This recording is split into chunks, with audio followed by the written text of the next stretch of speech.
menandakan bahwa Allah mengingatkan kembali kepada Rasulullah Muhammad SAW bahwa Allah tidak membiarkan kamu sendiri. Itu. Wa maqala, tidak membenci kamu, tidak membiarkan kamu sendiri. Nah, dalam Alam Nasrah ini juga sama. Surat Al-Insyirah ini juga sama. Kalimatnya, alam bukankah nasrah telah kami lapangkan sodroka dadamu. Jadi begini dulu. Ketika Rasulullah ya dalam keadaan galau seperti yang kemarin kita bahas dalam surat Ad-Duha sebelumnya kan, itu kalimatnya jelas bahwa Rasulullah itu sebelum ke Gua Hira, sebelum muzlah atau itikaf di Gua Hira untuk mencari kebenaran itu, Rasulullah itu dalam keadaan galau banget, risau banget.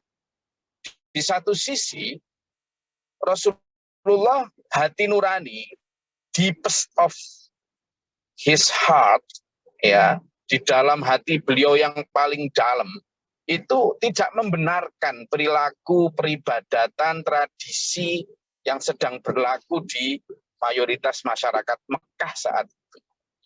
Tetapi di sisi lain, beliau belum mendapat arahan dari Allah, karena memang belum dilantik menjadi Rasul ya.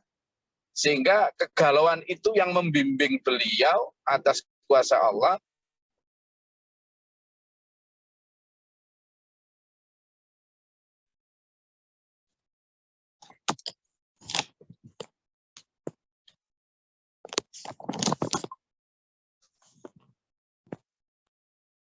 Yang tumbuh justru loh ya.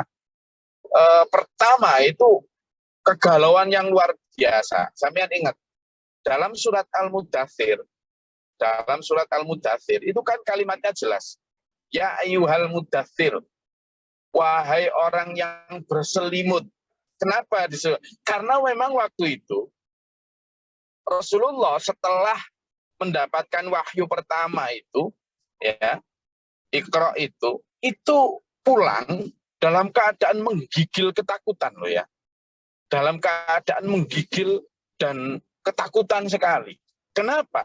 Ada banyak hal. Pertama, ditemui oleh malaikat Jibril yang baru pertama kali ketemu itu ya namanya malaikat itu kan makhluk gaib ya. Jadi kita sebagai manusia biasa ya tentu ya kaget, takut dan sebagainya. Yang kedua, yang menjadi pikiran Rasulullah, kenapa sampai hatinya terasa sempit lalu dilapangkan Allah ini, itu sudah tahu betul, mulai berpikir. Karena apa? Ternyata kebenaran itu yang beliau cari selama nguzlah itu nanti pasti bertentangan dengan mayoritas, mainstream, arus utama masyarakat. Waduh, nah ini yang jadi beban pikiran Rasulullah.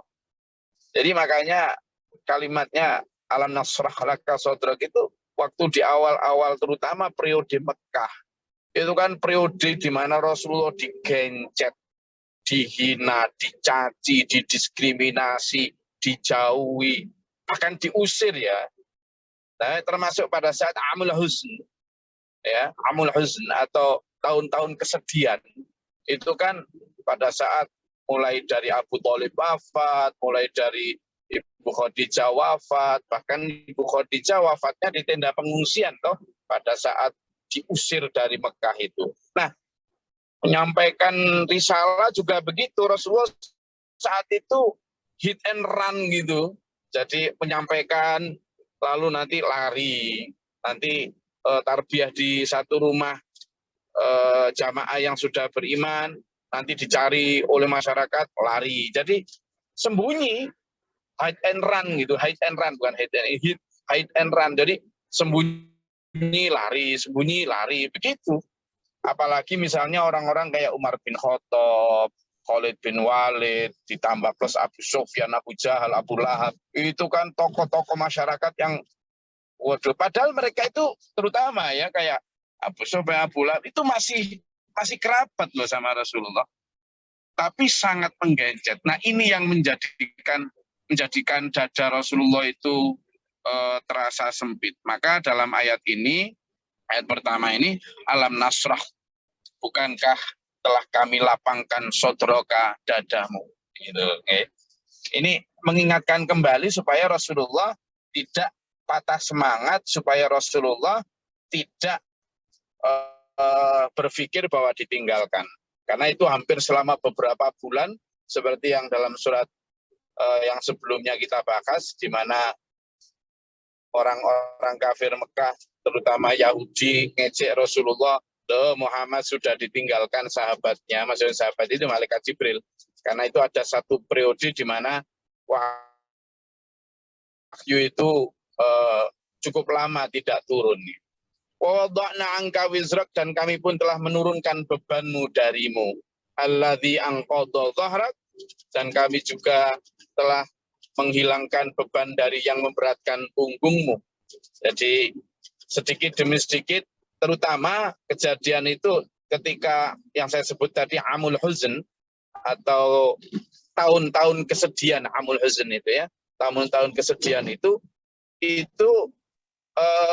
lalu Rasulullah diberikan hadiah berupa rekreasi dulu. Berupa rekreasi kemana? Isra wal Mi'raj.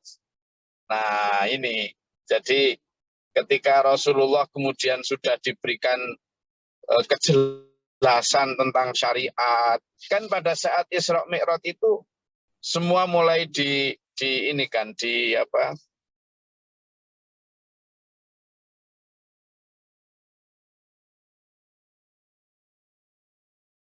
terutama perintah sholat. Perintah sholat berapa waktu itu belum, jadi saat itulah kemudian diperjelas. Nah itu yang disebut dengan alam nasrah laka sadrak wa wada'na anka wizrak alladzi anqadha dhahrak, karena sebelumnya Rasulullah masih, yaitu tadi, meskipun sudah diberikan wahyu,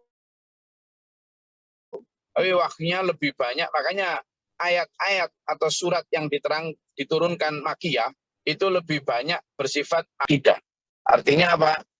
Ayat-ayat yang sifatnya bukan tentang fikih atau syariat muamalah, tetapi lebih bersifat akidah, tentang penekanan keimanan gitu. Nah, tetapi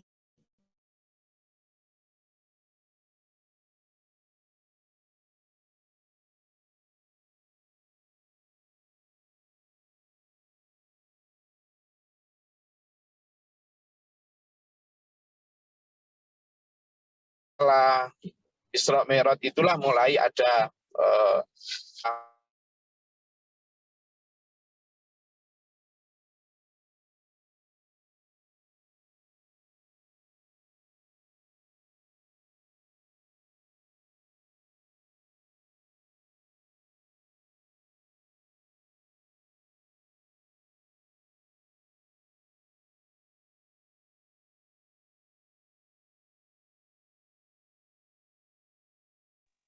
Putus, Gus.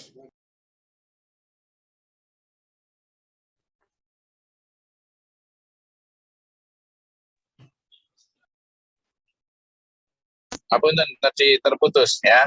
Jadi itu, jadi satu di antara kalimat alam nasrah laka sadrak itu lebih kepada reminding agar Rasulullah tetap move forward, tetap go ahead, tetap maju terus wahai Muhammad, kata Allah begitu. Jangan takut, jangan sedih. Makanya dalam beberapa ayat juga disampaikan la takhaf wa la tahzan. Ya. Jangan kau takut dan jangan kau sedih, ya. Jangan merasa minder. Meskipun kenapa ya? Karena waktu periode Makkah itu bolonya Rasulullah masih sedikit sekali ya.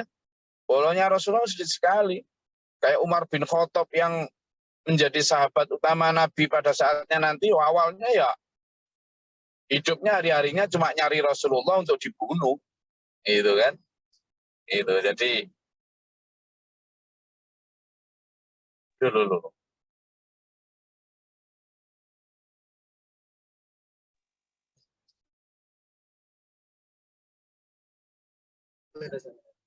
Itu ya, jadi yang kita pelajari dari 4 ayat itu, intinya adalah penguatan terhadap Rasulullah. Nah kita juga begitu, dulur ya. Karena apa? Background atau suasana dari ayat ini itu adalah memberi penguatan kepada Rasulullah agar tidak ragu untuk menyampaikan risalah, agar tidak terbebani lagi, karena sudah diberi kejelasan bahwa ya ini hak dari Allah, ya ini harus kamu sampaikan dan jangan takut, jangan ragu. Beban beratmu sudah diangkat dengan apa? Bukan kok kemudian Rasulullah tidak punya beban setelah itu, bukan ya. Maksudnya apa? Kegalauan, keraguan, kebimbangan itu sudah diangkat dengan penjelasan, dengan penegasan ayat-ayat, surat-surat, wahyu-wahyu setelah surat dan ayat yang pertama itu. Karena di awal mungkin masih wah ini apa dan lain sebagainya. Ya wajar, kayak Nabi Ibrahim pada saat mendapat perintah untuk menyembelih putranya kan juga begitu. Diganggu oleh setan dalam menyerupai istrinya, kemudian diganggu setan menyerupai kerabatnya, menyerupai tokoh masyarakat, menyerupai santri beliau juga untuk mencegah agar Nabi Ibrahim tidak melaksanakan perintah menyembelih putranya. Dan itu sempat beberapa hati itu ragu gitu ya. Tapi kemudian dikuatkan, itu setan, lemparlah. Makanya sekarang baik di ibadah haji itu ada lempar jumroh itu gitu ya. Nah ini beberapa hal yang ternyata kalau kita pelajari, bahkan Rasulullah sendiri pun dinamika di dalam dakwah itu mengalami satu fluktuasi. Rasulullah sendiri pun sebagai manusia bashar itu juga memiliki halangan-halangan di dalam hati yang kemudian karena bedanya dengan kita manusia biasa, Rasulullah itu kan maksum ya, terjaga. Sehingga ketika ada keraguan atau kebimbangan dikuatkan, ketika ada hampir salah dibetulkan langsung. Karena makanya tidak pernah tersentuh salah. Kenapa? Karena hampir salah diluruskan. Ketika keliru langsung ditegur. Kalau kita manusia biasa kan tidak begitu. Salah berulang kali ya tidak tahu. Gitu. Nah ini bedanya kita dengan Rasulullah. Karena itu kita sebagai manusia biasa ya berkaca. Sebenarnya bagaimana sih mengikuti Rasulullah dalam konteks ini tadi, berdakwah tetap maju terus, pantang mundur, berdakwah ragu dan tanpa takut untuk dihalangi masyarakat. Saya rasa itu. Monggo kalau ada yang mau ditanyakan atau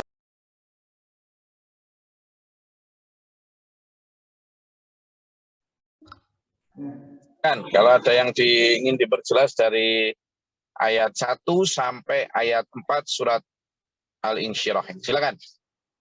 Siapapun monggo, kita belajar bersama-sama.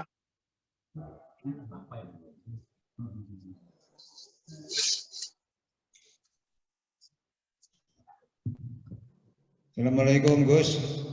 Waalaikumsalam, monggo. Perjalanan gimana Gus? Bagaimana? Dari Al-Ikhlas ini ikut semua ini jamaah ini hari ini. Alhamdulillah, alhamdulillah.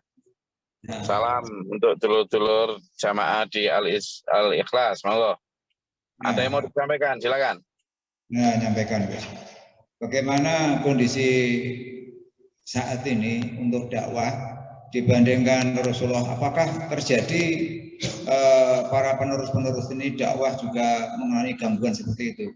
Mohon pencerahannya, Pak. Terima kasih. Assalamualaikum warahmatullahi wabarakatuh. Ya, jadi Rasulullah itu diteladani, itu memang sebagai satu platform ya. Rasulullah itu kehidupannya itu adalah membangun platform ya, membangun satu style khusus memang untuk kita itu ya. Jadi memang harus kita hindari, terutama ada gium yang mengatakan begini, itu kan Nabi, itu kan Rasul. Tidak bisa. Justru Nabi Rasul itu diturunkan Allah, itu bukan hanya untuk kaligrafi, bukan hanya untuk pajangan saja. Misalnya tadi, warofa'na laka dzikrok, dan kami angkat, kami tinggikan sebutan namamu. Nah, ketika sebutan nama Rasulullah disebut di dalam tahiyat, disebut di dalam sholawat, dan seterusnya, itu sebenarnya tidak sekedar hanya disebut ya dulu. Nah, kaitannya dengan pertanyaan Pak Mukhlisin tadi, artinya apa? Ketika Rasulullah dijadikan teladan, berarti tantangan untuk berdakwah seperti Rasulullah itu juga akan tetap ada dan sama. Sama.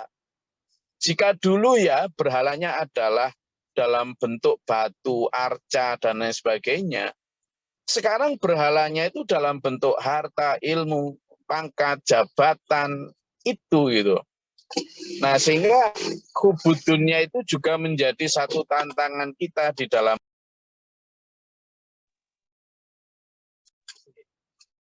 Nah, sehingga yang perlu kita sadari bersama adalah bahwa kita menghadapi tantangan yang sama. Malah justru sekarang gini, ada satu peristiwa Pak Masih. Waktu Rasulullah menyambut pasukan perang yang datang dari satu peperangan besar dan menang.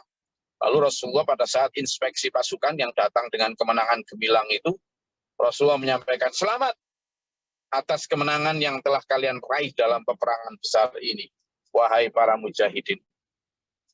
Tetapi sekarang bersiaplah untuk menyambut peperangan yang lebih besar.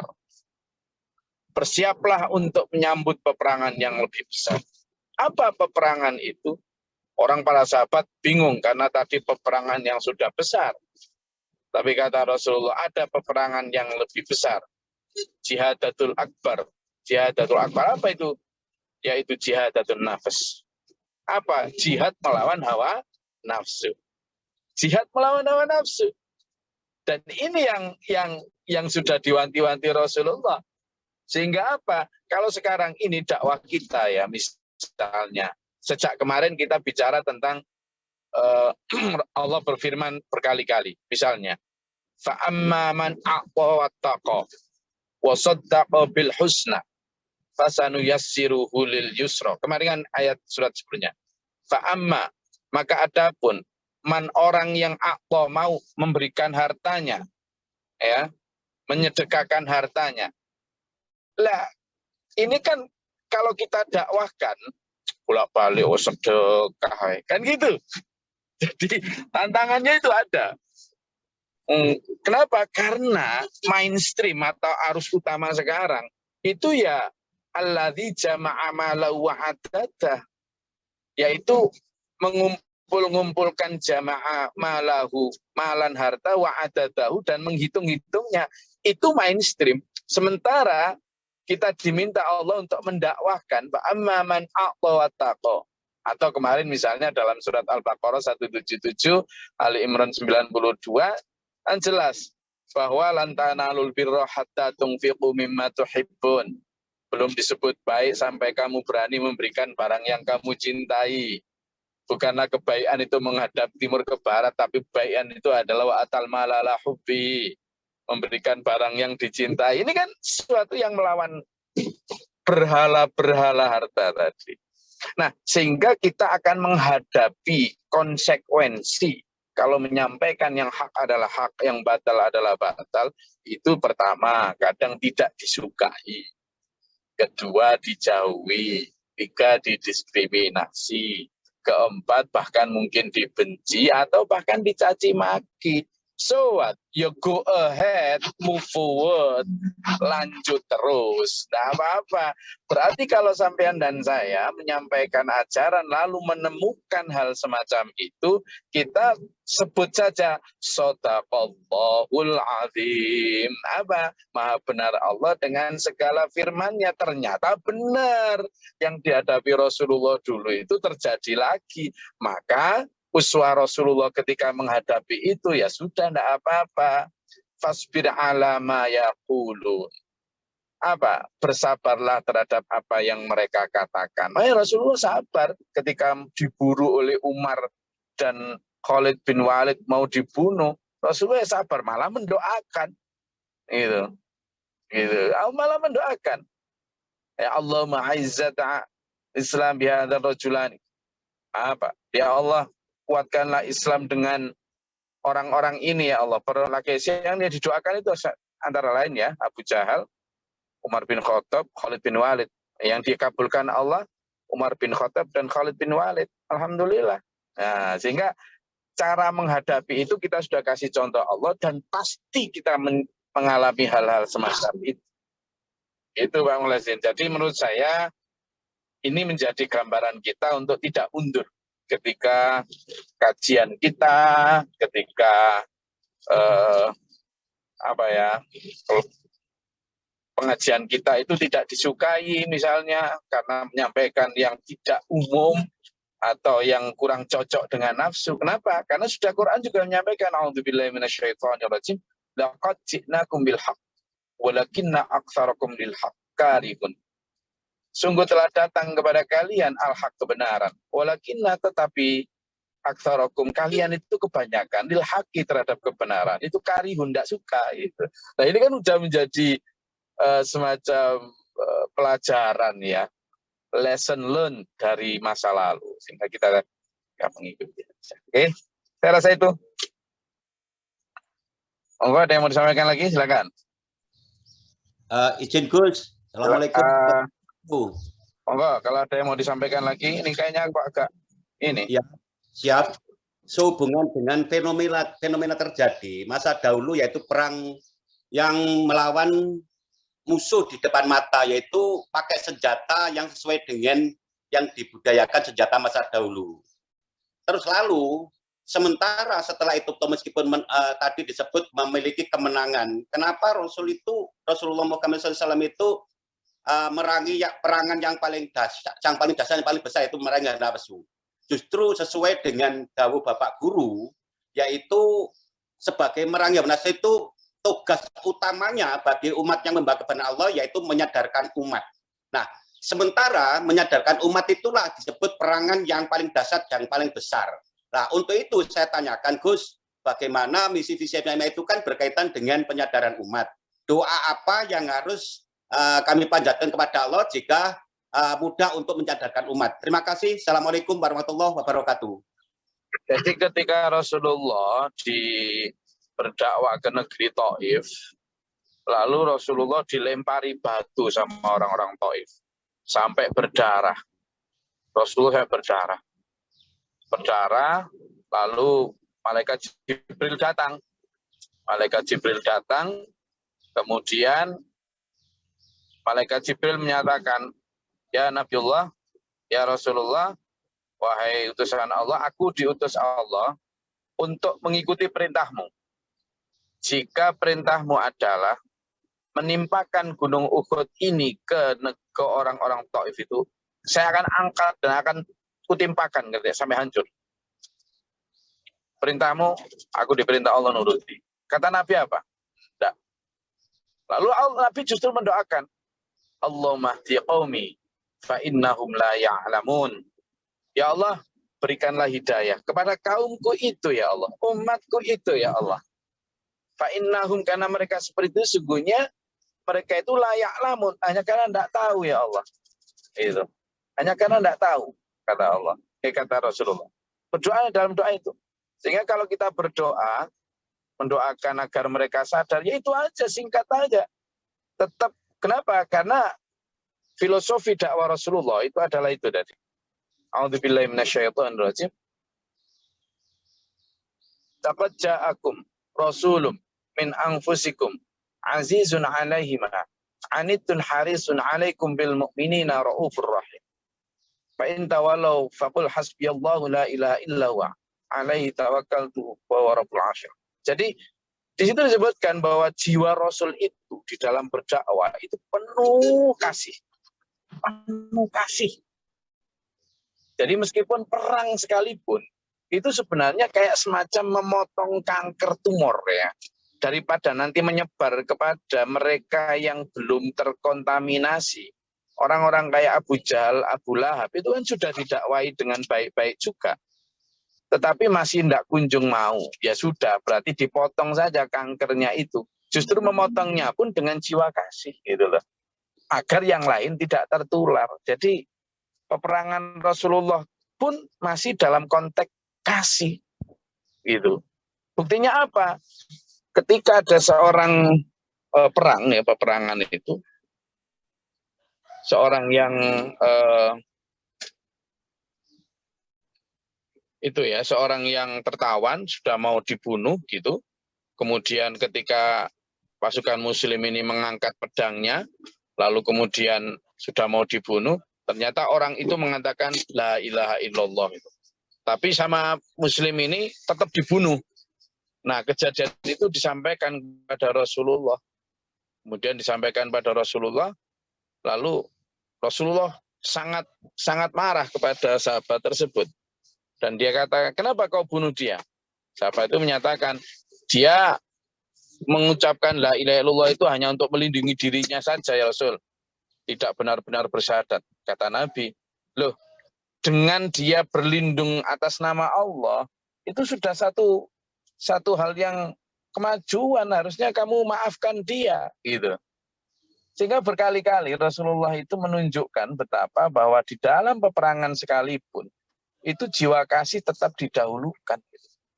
Nah, ini yang mesti kita pelajari bersama terkait dengan apa sih peperangan yang paling besar itu dan bagaimana kita melanjutkan peperangan dalam tanda kutip Rasulullah. Kalau dulu perangnya dengan memakai pedang, sekarang peperangannya dengan memakai baksos, dengan memakai obat, dengan memakai suntikan, karena kita melakukan bakti sosial kesehatan, dengan kacamata, dengan sembako, dengan apapun gitu ya. Itu. Monggo yang lain, silakan. Terima kasih Gus.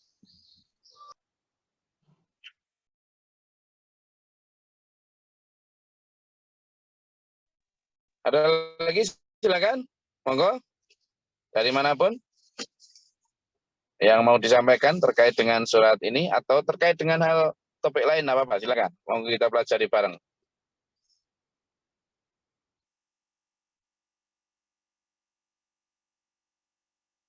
Ada?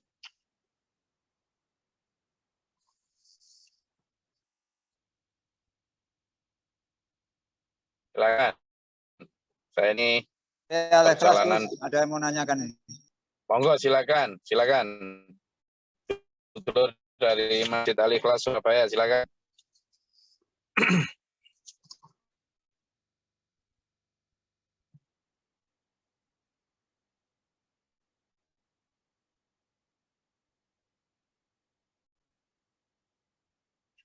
Dinyalakan mikrofonnya, monggo. Iya. Rasulullah itu kalau berdakwah disuruh maju mundur pantang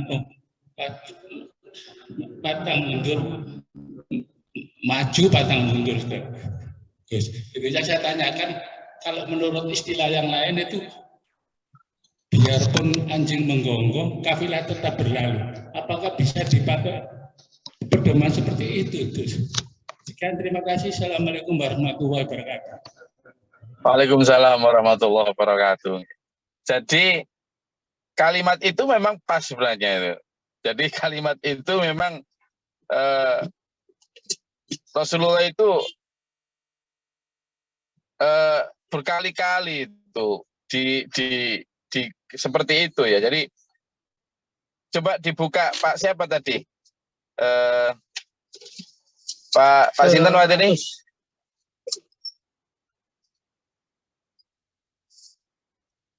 Monggo dibuka coba kalimatnya Pak. Jadi kita itu disuruh sabar, berpaling aja dari mereka itu. Disuruh berpaling dari apa yang mereka yang mereka ributkan. Jadi dalam itu coba dibuka di surat Al-Muzammil Pak. Di surat Al-Muzammil ya, ayat ke-10 coba dibuka.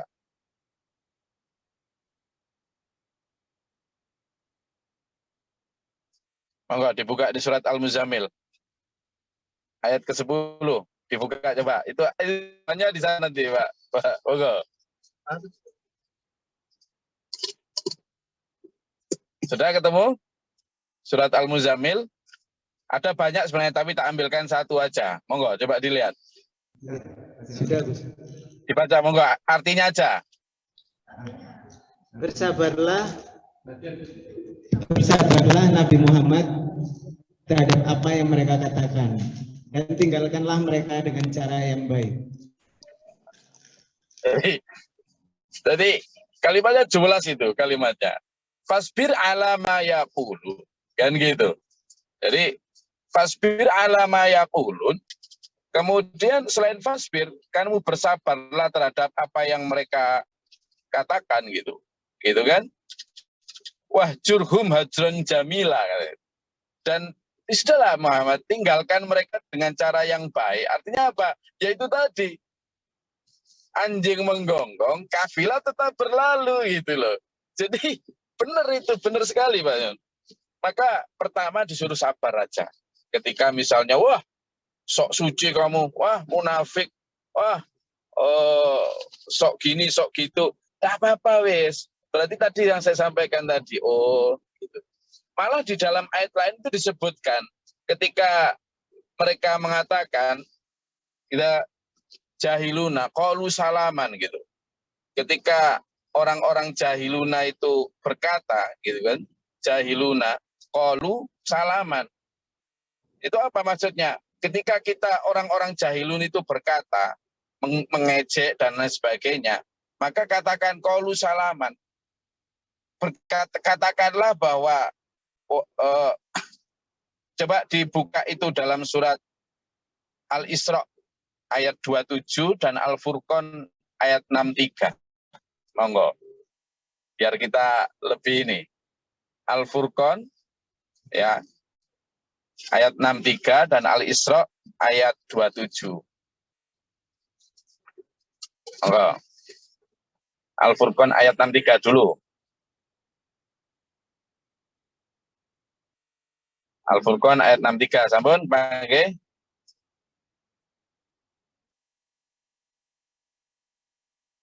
Ayo siapa aja yang mau baca silakan cepat. Al-Furqan, nggih, monggo Pak Yayan. A'udzubillahi minasyaitonir Yayan, rajim. nggih. Bismillahirrahmanirrahim. Adapun hamba-hamba Tuhan yang Maha Pengasih itu adalah orang-orang yang berjalan di bumi dengan rendah hati. Dan apabila orang-orang bodoh menyapa mereka dengan kata-kata yang menghina, mereka mengucapkan salam. Shadaqallahul adzim.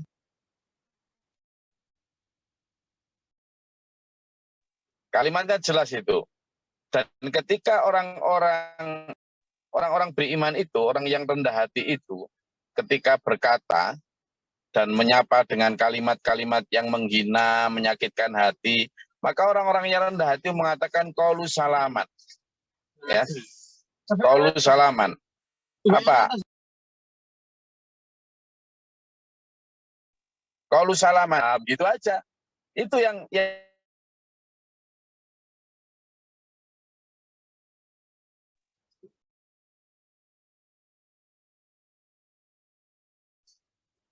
maka kalimatnya jelas, qalu salaman. Gitu. Qalu salaman.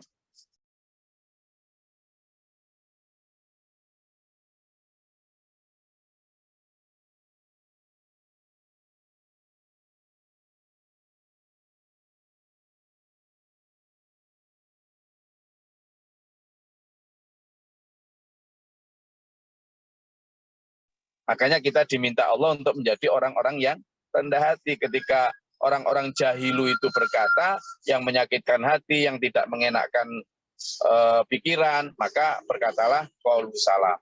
Berkata, saya rasa itu kajian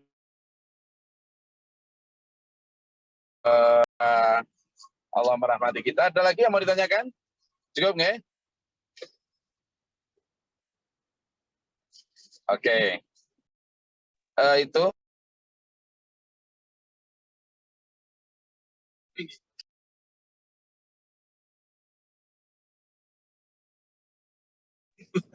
jadi itu yang bisa saya sampaikan pada pagi hari ini. Semoga memberi kita semua pencerahan bagaimana kita bersikap, bagaimana kita meneladani Rasulullah Muhammad SAW sebagai patron ideal kita di dalam hidup. Jadi jangan pernah mau diajak orang untuk itu kan Nabi, itu kan Rasul. Nah ya enggak, justru Nabi Rasul itu kita ikuti, diturunkan Rasulullah untuk kita teladani, bukan untuk Rasulullah. Jadi ajaran Islam itu justru bukan untuk Rasulullah, karena Rasulullah sudah pasti dijamin selamat. ajaran Islam itu untuk tuntunan hidup kita. Lah dulu kenapa enggak Rasul itu diturunkan dalam bentuk malaikat? Ya karena biar, makanya dalam surat Al-Kahfi ayat 110 Rasulullah menyatakan, ana basyarum mithlukum, aku ini manusia biasa seperti kamu. Gitu. Cuma ana basyarakum mithlukum yuha ilaya. Aku diberi wahyu gitu. Nah, diberi wahyu melalui manusia biasa itu biar manusia enggak mengatakan, itu kan malaikat.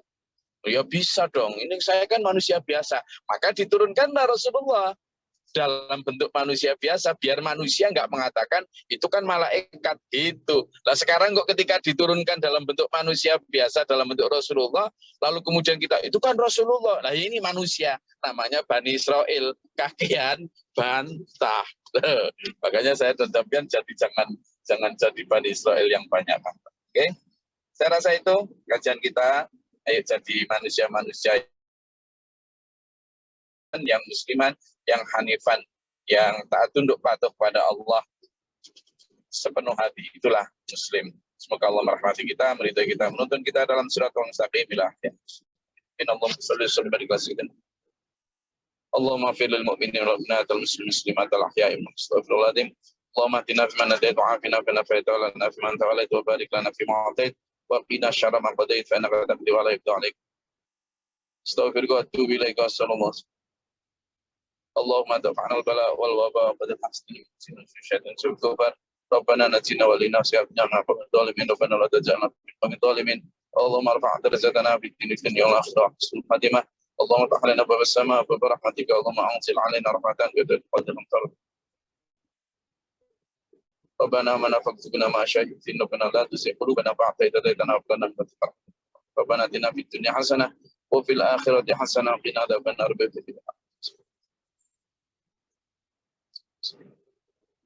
سبحان ربك رب العزة عما يصفون وسلام على محمد. السلام عليكم ورحمة الله وبركاته. Waalaikumsalam warahmatullahi wabarakatuh. Allahumma arhamna bil Qur'an ja'alhu lana imaman wa rahmah. Allahumma dhakkirna bima nasina wa 'allimna bima jahilna Ya Rabbal